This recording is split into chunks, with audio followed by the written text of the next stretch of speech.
Em estúdio temos Susana Hancock, não é, Pedro? Exatamente, ela que está cá para nos falar de um curso de desenvolvimento pessoal que começou já no fim de semana passado e que continua agora neste fim de semana, é a segunda parte. Olá, bom dia, Susana. Bom dia. Bom dia. Bom dia e um bom dia para os ouvintes também. Bem-vinda, obrigado por vir aqui ao Café da Manhã. Estávamos aqui à procura da melhor tradução para self-empowerment. O Google diz autocapacitação, mas não, está longe de ser uma boa tradução, não é? Não, eu penso que o desenvolvimento pessoal refere melhor o trabalho que fazemos, sim. E acaba por ser esse então o âmbito pelo qual está cá e não é a primeira vez que está cá.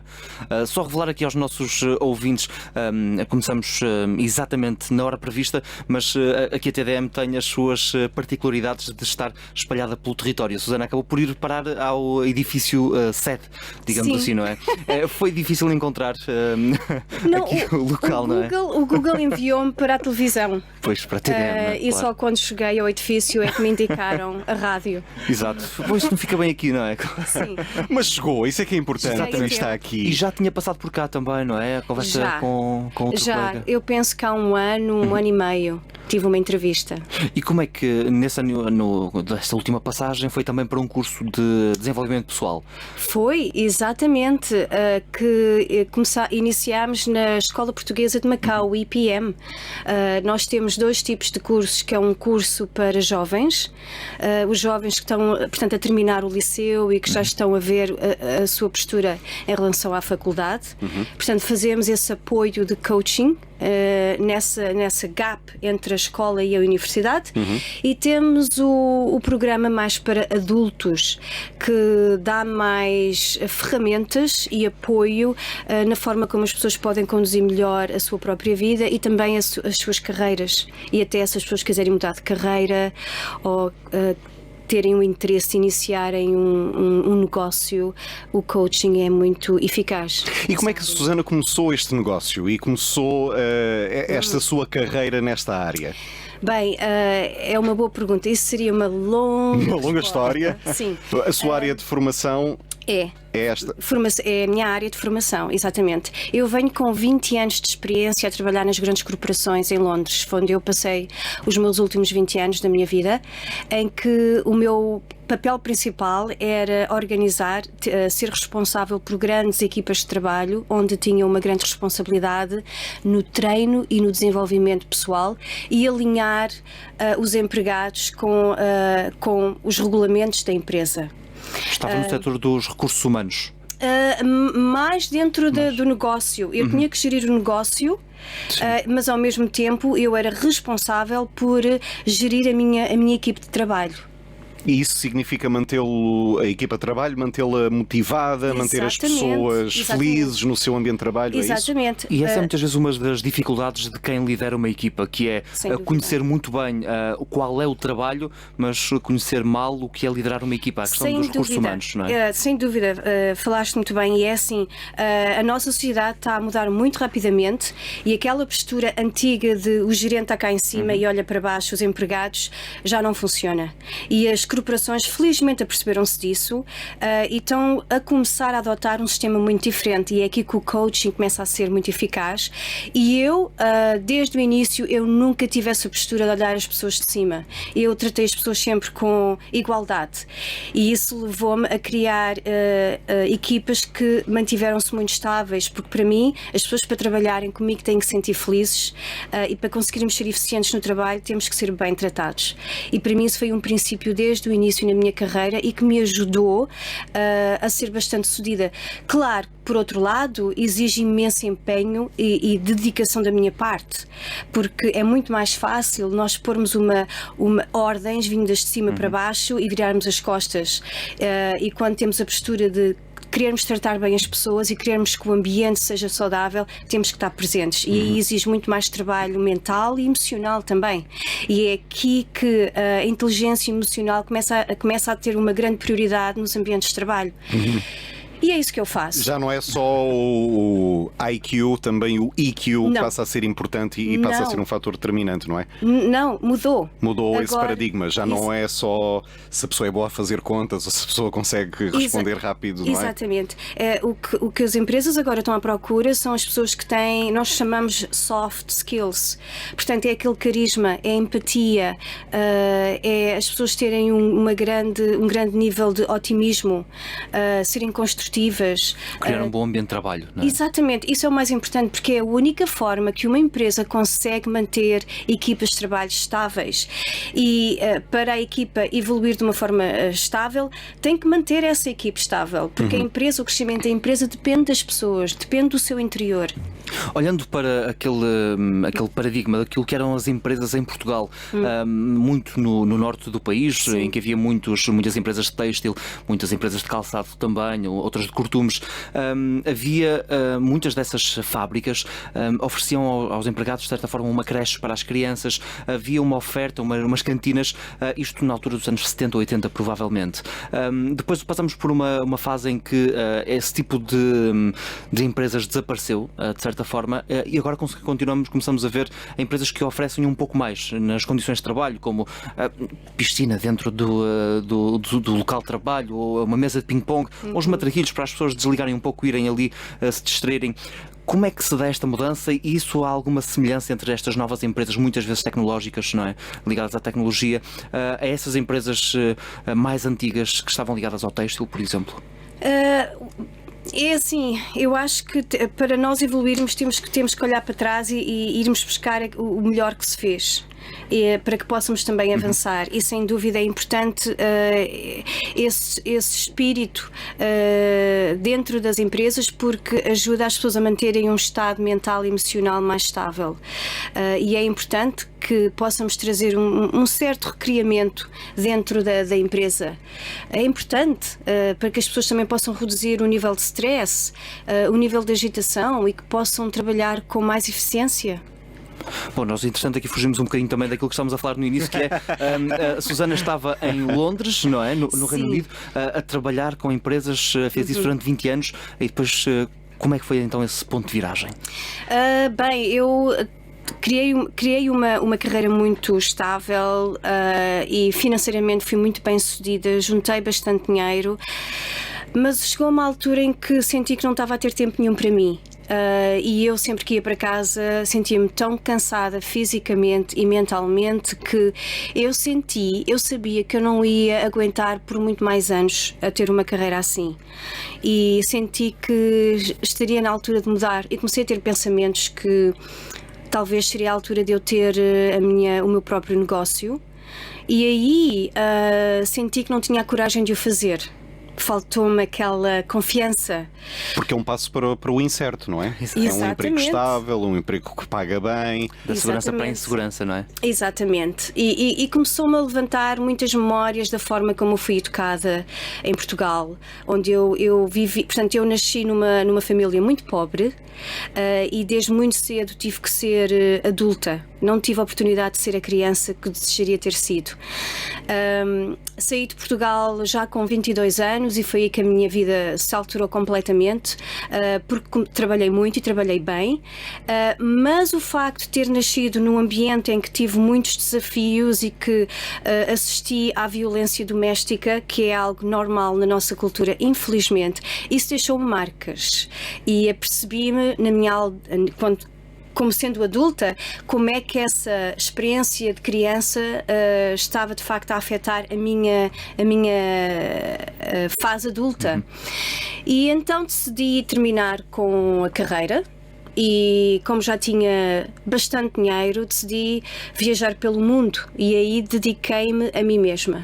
Foi uma viagem pelo mundo, a conhecer o mundo como ele é, e ao mesmo tempo a explorar de facto a pessoa que eu fui.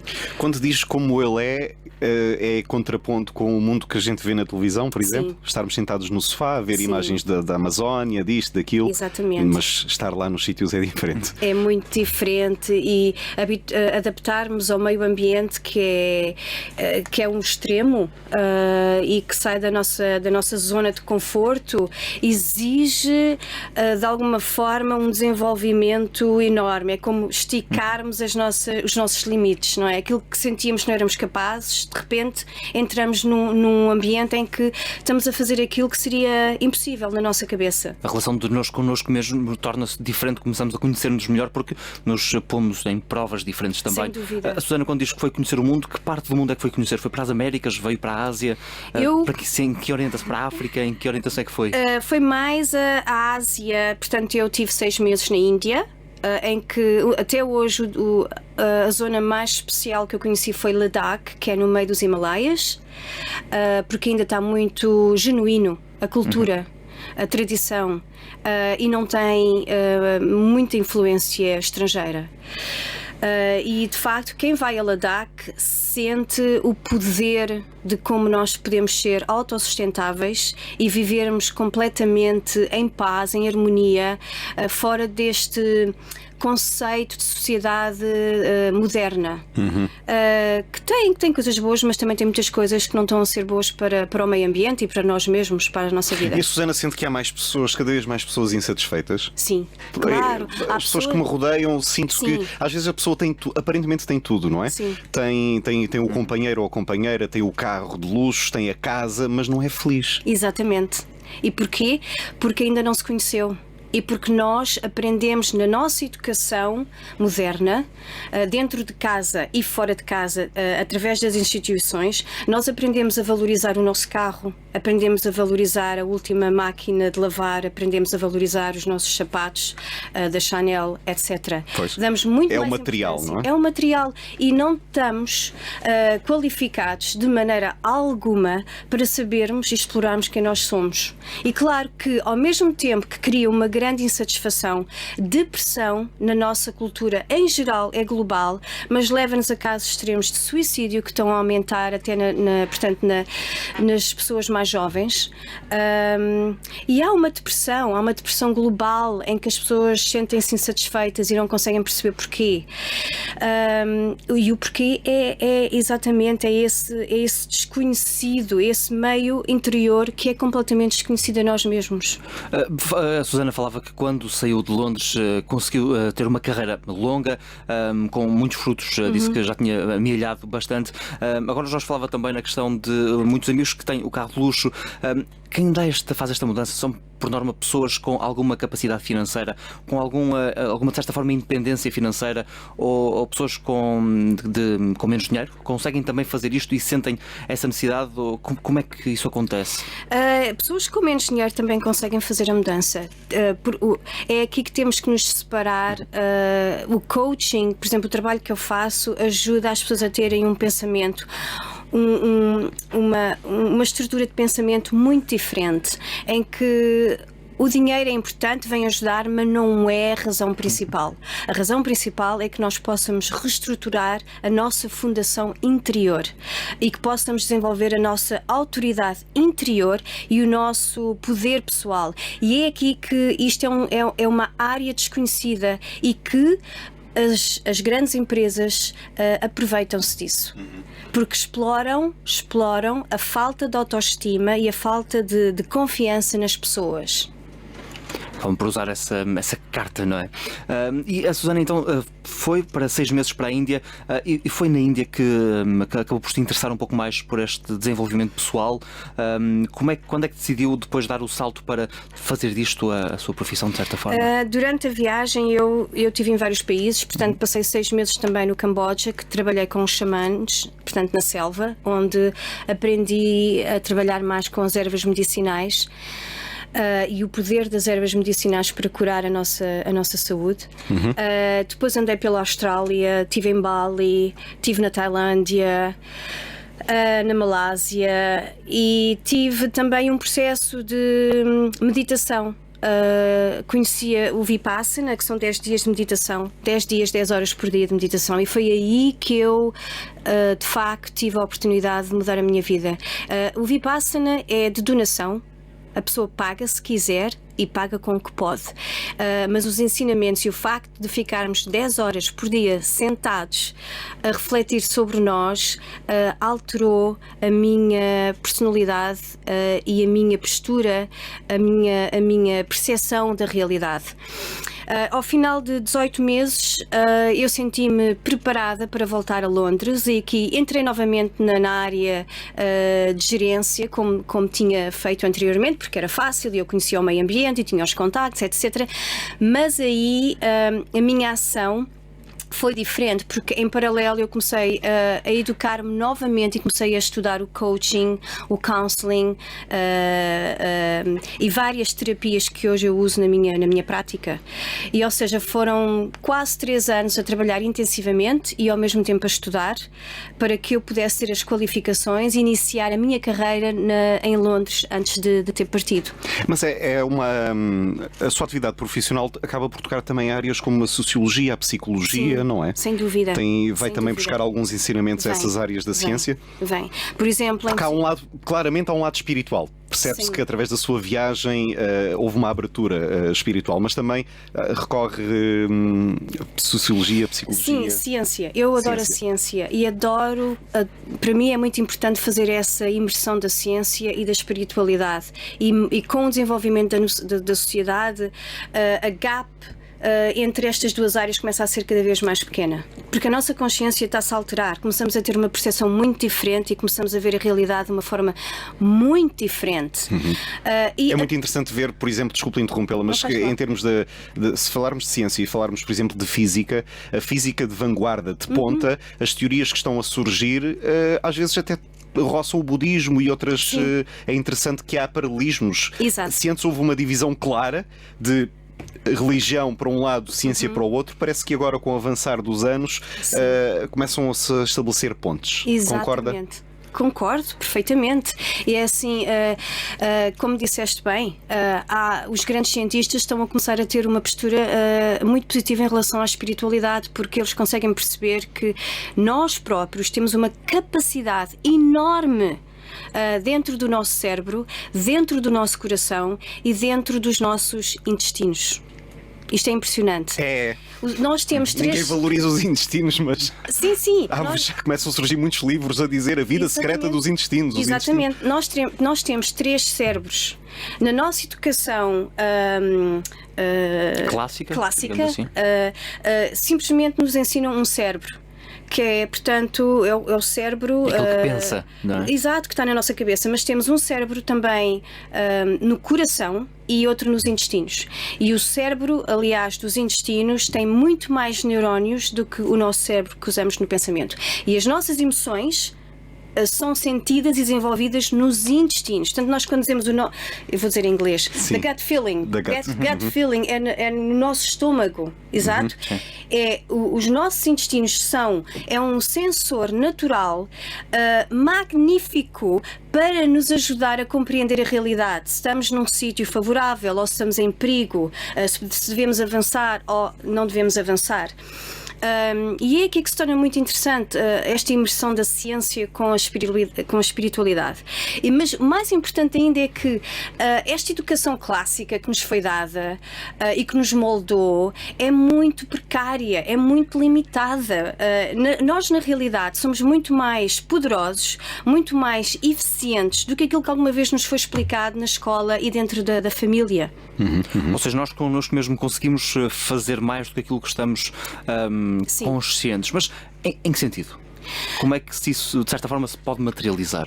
Quando começamos a desenvolver o nosso estado interior, a termos um maior conhecimento e entendimento de quem nós somos, termos um maior entendimento da nossa personalidade, do nosso caráter, das nossas capacidades, dos nossos valores pessoais, valores profissionais, da nossa conduta moral, aliás, começamos a alinhar o nosso pensamento com a nossa voz e com as nossas ações. E aqui começamos a desenvolver uma grande energia de carisma, de presença, de poder imediato em que as pessoas sentem isso.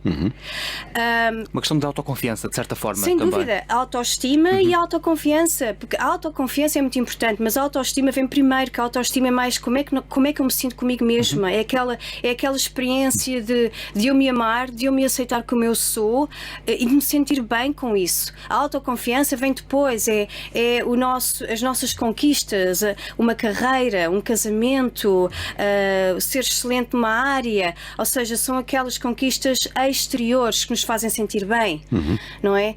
A autoestima é aquele sentimento positivo e saudável interior. E isso que faz, aliás, desprende-nos imediatamente destas condições, das limitações da nossa sociedade, que é preocuparmos com o que as pessoas vão pensar, preocuparmos com o que as pessoas vão dizer sobre nós. A energia que nós pomos nisso todos os dias é enorme. O que quer dizer é que depois, quando vamos para o nosso dia-a-dia, para o nosso trabalho, para as nossas tarefas, temos uma energia muito, muito pouca, porque ficamos muito preocupados com o que as pessoas pensam. E aí estamos a perder o nosso poder interior. E é aqui que temos que alterar isto. Já chega destas tolices da nossa sociedade, tolices da cultura que foram passadas de uma geração para a outra. O mundo está a mudar. A tecnologia está a mudar a nossa sociedade, a ciência está a trazer a espiritualidade e nós temos que agora arregaçar as mangas e mudarmos-nos a nós mesmos para que possamos alinharmos com essa evolução que está a acontecer no planeta. A Susana esta é a segunda vez ou já veio mais vezes? Esteve há um ano e meio ou no ano passado cá em Macau também? Esta é a quinta vez. Tendo em conta o espectro que encontra durante os cursos, como é que olha para a sociedade de Macau? Como é que vê as pessoas em Macau? Nesse nível de o olhar para os outros, como é que são não diria clientes, mas deve ter muitos clientes aqui em Macau. Potencialmente deve ter muitos clientes. Temos. E temos muitas pessoas. Eu estou em contacto com muitas pessoas que estão-me a acompanhar. Não é? E é como há muitas pessoas que estão a desenvolver a coragem de darem aquele passo. Ok, vou então disponibilizar-me a desenvolver-me interiormente. Mas aquilo que eu vejo aqui em Macau não é diferente do que eu vejo em Portugal. As pessoas preocupam-se demasiado com o que as outras pessoas pensam e acabam por viver à volta disso e perdem-se. Condicionam a sua vida em função disso, não é? Exatamente. Perdem o seu próprio carácter, a sua própria personalidade e ficam diluídas desnecessariamente e preocupam-se com o que é que os outros vão pensar se eu fizer isto. É um grande condicionamento da nossa cultura portuguesa. E pelo que percebi, uma das soluções passa por dedicarmos mais tempo a nós próprios. Sim. Mas quando falou, deixou-me interiormente num manifestei, mas fiquei boquiaberto quando falou em 10 horas de meditação. Sim. Porque na sociedade em que nós vivemos hoje em dia, as pessoas não ficam 5 minutos sem fazer nada. Porque 5 minutos vamos puxar um cigarro, ou vamos pegar no telemóvel, ou vamos mandar uma mensagem, ou temos uma série para ver na televisão, ou vamos ver um filme ou um videojogo, não é? A sociedade está carregada de distrações. A vida dá-nos imensas responsabilidades. 10 horas por dia para meditar é um luxo. Aliás, não só é um luxo, como acho que se calhar muitas pessoas não o conseguem. Eu não conseguiria estar 10 horas a meditar porque estamos todos habituados a um outro ritmo, não é, sim. Susana? Sim. Portanto, deve ter sido um desafio. Foi um grande desafio e eu, na altura, um dia antes de entrar no centro, eu quase desisti. E no primeiro dia, nas primeiras horas em que eu fiquei sentada e tinha 4 professores à nossa frente, eram 300 pessoas. 300 pessoas numa sala, muitas pessoas estrangeiras e pessoas também locais. Homens de um lado, mulheres do outro, portanto são separados. 300 pessoas, 10 horas em silêncio. Exato, é assim. As primeiras horas eu tive um ataque de pânico e eu só queria agarrar no meu saco de viagem e fugir dali. Eu só disse a mim mesma: tu és louca! Mas houve desistências dessas 300? Chegou a haver alguma desistência? Algumas.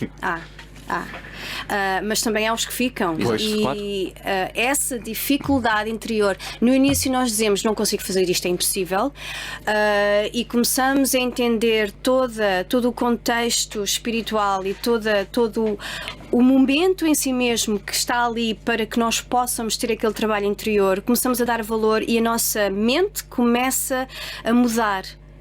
Suavemente, e começamos a entrar num espaço neutro de estar.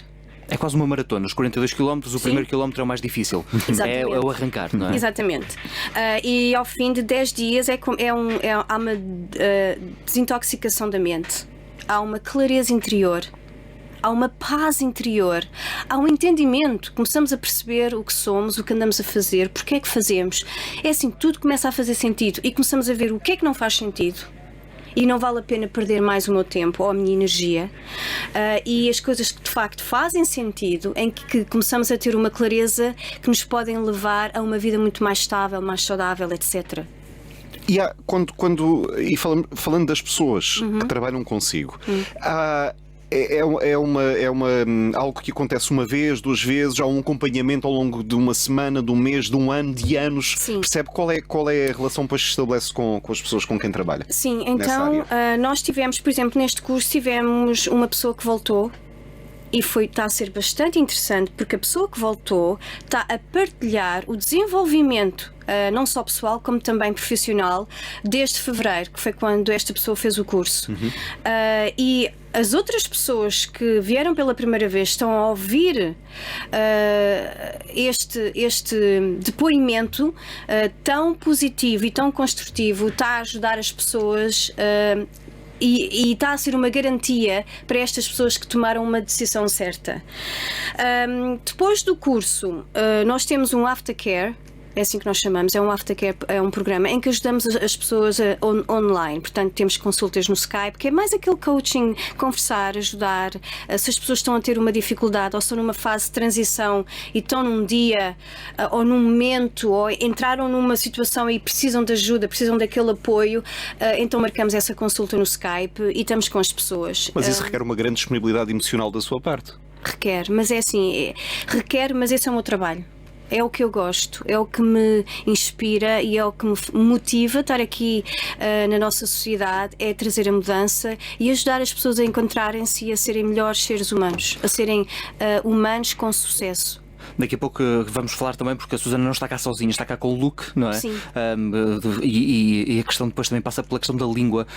O Luke não fala português, o curso é dado em inglês ou não, mas antes disso, quando o Jorge lhe perguntava na questão que requer muita disponibilidade emocional da Susana para lidar também com os seus próprios problemas, mas com os dos outros também, e guiá-las de certa forma, e tentar estabelecer de certa forma uma pequena em que papel é que fica a psicologia, em que papel é que fica o autodesenvolvimento.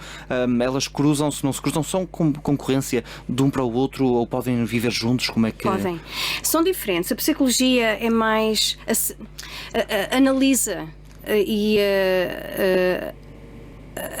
vê o estado mental e emocional da pessoa. É como uma testemunha do que a pessoa está a passar. O coaching é muito mais ativo, é muito mais pragmático. Desafia a pessoa, neste caso. A pessoa tem uma forma de pensar que é muito fechada. O coaching vai desafiar a pessoa. Vai mostrar à pessoa que há outras formas de pensar, há outras formas de agir, e se a pessoa quer ter um sucesso, se quer ter um resultado mais positivo e construtivo, tem que mudar a sua forma de pensar, porque tudo começa no nosso pensamento. Agora, ambos os dois são muito poderosos, porque a psicologia traz muita informação que é importante para nós entendermos um funcionamento do cérebro, entendermos o funcionamento das nossas emoções e como é que isso fica tudo registado no nosso corpo. E falamos disso, por exemplo, com o trauma. Nós, como adultos, começamos a ter as indicações físicas através das doenças, de acordo com as nossas qualidades de experiências na nossa infância. E, portanto, o cancro, por exemplo, está muito relacionado com traumas do nosso passado. E as pessoas não estão habituadas a falar nestas coisas. Não estão, nunca houve, é a primeira vez Sim. que está uma pessoa aqui a ser entrevistada a relacionar o cancro com questões emocionais e traumas do passado. Sim.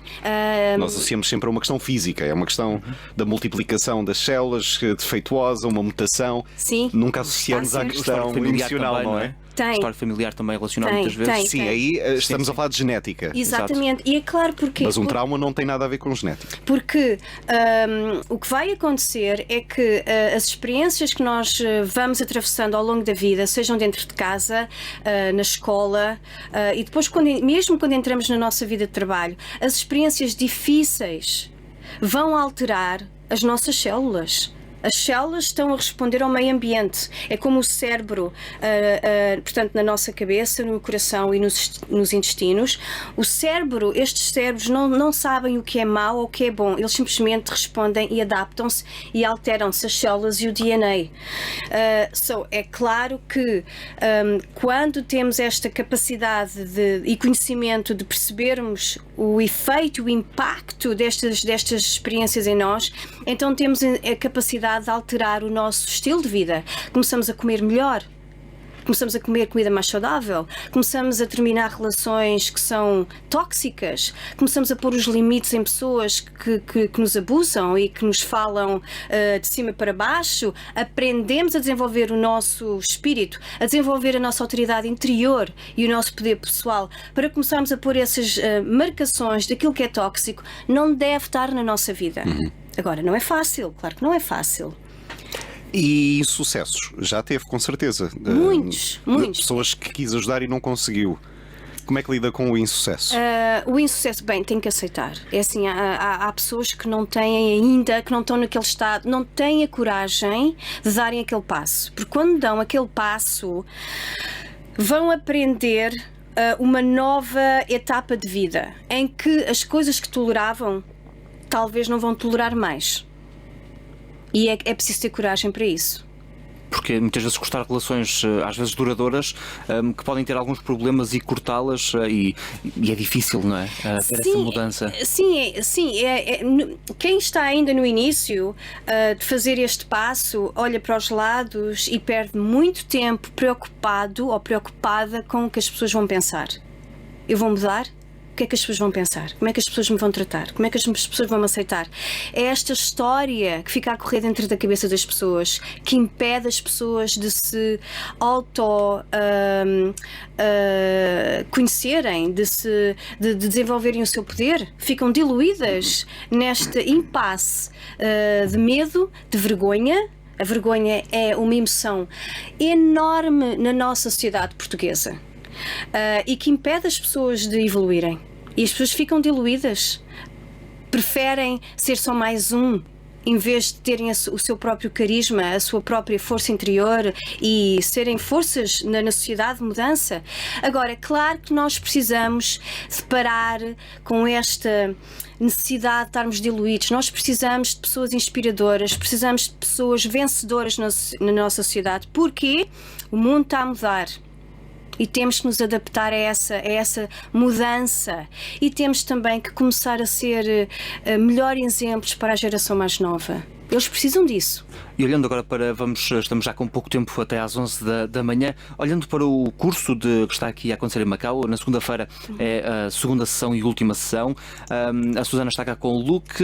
Fala-nos um pouco, o curso é em inglês. É em inglês e português. E português é bilingue, não é? Sim.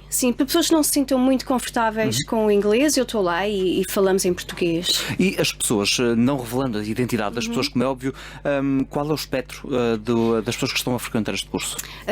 Temos muitos professores, temos jovens empresários que estão aqui a iniciar a sua profissão, o seu negócio, funcionários públicos. E temos uma variedade entre 20 anos e 46 anos. Portanto, nunca é tarde. Nunca não há é idades tarde. ideais. Não, nunca é tarde. Aliás, nós ouvimos muito na nossa cultura a crise dos 40, não é? E é normal, nós chegamos aos 40 e acontece, estamos estamos com depressão, estamos infelizes, não estamos contentes com o casamento ou não estamos contentes com a nossa carreira, estamos insatisfeitos. E isso faz-nos pensar, porquê é que não estamos contentes? Porque tomámos uma série de decisões que não estávamos conscientes, não estávamos nesse poder interior. Ou houve pessoas que tomaram as decisões por nós quando nós éramos mais jovens, mas claro que nós chegamos aos 40 anos, essas pessoas que tomaram essas decisões não vão apanhar os pedacinhos de nós que estão caídos no chão. Somos nós que os temos a apanhar e custa. Portanto, fazer o curso aos 40 é claro que é importante, porque ajuda-nos a ter um novo compasso de vida e ajuda-nos a fazer um resumo de todas as nossas experiências positivas e construtivas e alinhá-las com os nossos compassos de moral, de valores, de talentos e de experiência profissional e sabermos moldá-lo de uma forma bastante positiva para construirmos uma nova carreira ou um novo negócio, ou ajuda-nos também a poder facilitar tudo aquilo que já aprendemos como adultos e poder passar para a camada mais jovem de uma forma muito mais positiva. A Susana falava que este curso é de ajuda pessoal, de certa forma, desenvolvimento pessoal. Já passou por cá também no sentido de orientar jovens no final do secundário na passagem para a faculdade, que é sempre um passo difícil de tomar e de escolha. E o contrário que falava também, acho que também trabalham nesse sentido com gestores de empresas, com altos quadros das empresas na questão de orientação de equipas. Macau também foi já um destino com esse tipo de curso? Está a acontecer. Nós agora estamos com a escola José da Costa Nunes, em que temos um projeto que vamos fazer este curso que vai ficar... é um curso especial de coaching, treino para a equipe toda dos professores. Portanto, temos 39 professores desta escola que vamos dar início a um treino especial que tem muito a ver com aprender a gerir melhor o tempo, sermos mais proativos, mais eficientes, mais eficazes, gerirmos melhor as nossas tarefas, melhorarmos a nossa comunicação, termos uma comunicação mais clara, mais aberta, mais honesta e como fazê-lo, e também trazermos uma conexão maior para com os jovens, para com as crianças. É isso. Eu falava também na questão empresarial. Também faz esse trabalho cá em Macau, no sentido de gerir equipas, não propriamente a vertente de pessoal, apesar de ser inevitável haver esse desenvolvimento pessoal, mas na questão da gestão de equipas, como falava inicialmente. Sim, ainda não fomos abordados por nenhuma empresa para fazermos esse trabalho nas suas equipes, só as escolas é que estão a ter atenção ao nosso trabalho, mas estamos abertos, é assim, porque aliás, essa é uma área em que nos sentimos muito bem, porque ambos os dois viemos dessa área das grandes corporações. É onde nos sentimos bem, aliás, mas estamos abertos. É assim, estamos no início da nossa empresa. Registámos a empresa o ano passado em Natalândia. Estamos com 10 anos de experiência no coaching. E temos ainda muito para fazer. Nós estamos no final da nossa entrevista.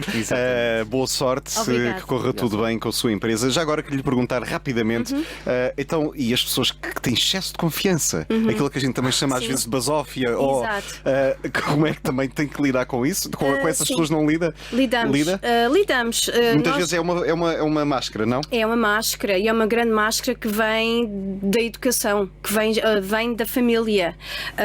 E que pode ser uma máscara de proteção. Normalmente é uma máscara de proteção.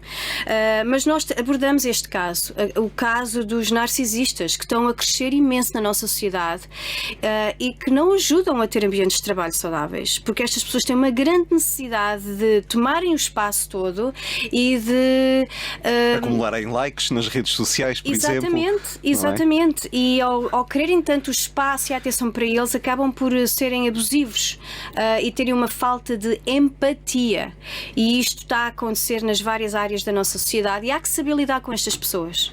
Susana, muito obrigado. Então a segunda fase é já este fim de semana. Exato. Já está lotado, não é? Já está em andamento. Sim, muito obrigada. Mas a Susana gosta de Macau, vai voltar. Eu claramente. adoro Macau. Eu acho que há pessoas maravilhosas aqui e nós vamos voltar em setembro. Vamos fazer novamente o programa, o curso aberto ao público.